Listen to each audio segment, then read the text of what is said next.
Defining prophecy. Many questions about prophecy and the prophetic ministry abound. But what is prophecy?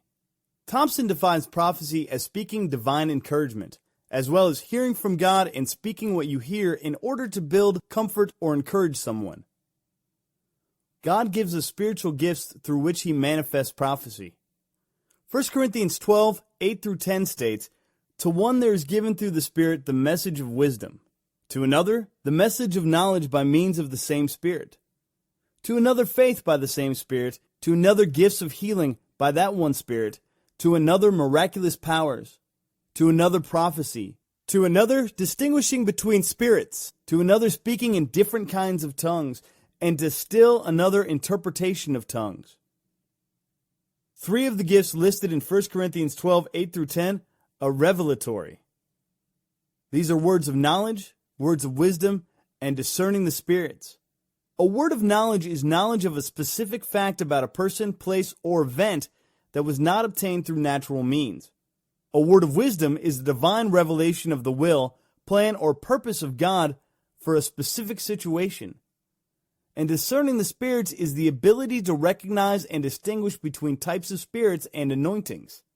Thompson states, words of knowledge, words of wisdom, and discerning of spirits are gifts in the same way that guns, ammunition, and grenades are gifts for a soldier. They are divine empowerments to operate in the supernatural revelation and power of God. It is important to understand that receiving a revelation is only part of a prophecy. An impression from the Lord would be useless if we don't know what to do with it, or how to interpret it. That is why we need to understand prophecy in three parts: revelation, interpretation, and application. Interpretation. Interpretation is the stage of a revelation where most of the mistakes are made. The key to effective interpretation is to have a close relationship with God and to know His Word. By doing so, we learn about His character and the things He likes and dislikes, and should thereby be quick to recognize whether a source is of God. Thompson writes, "Interpretations are often derived through an interplay between our understanding of interpretive principles, our sensitivity to the Holy Spirit, and our heart attitude.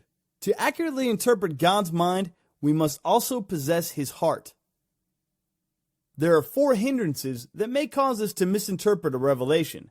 These are opinions, offenses and bitterness, sin and spiritual bondage, as well as carnal judgment. Opinions. We must have the mind of the Lord and not rely on our own opinions. For example, pet doctrines are a dangerous type of opinion.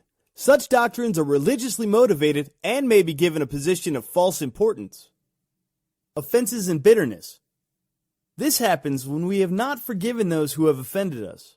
By doing so, an offense can become established in our heart, and when we interpret a revelation, we will interpret it through those offenses. Any negative revelation about somebody or a group of people we are offended by should be suspect. It is vital to our prophetic effectiveness that we walk in forgiveness.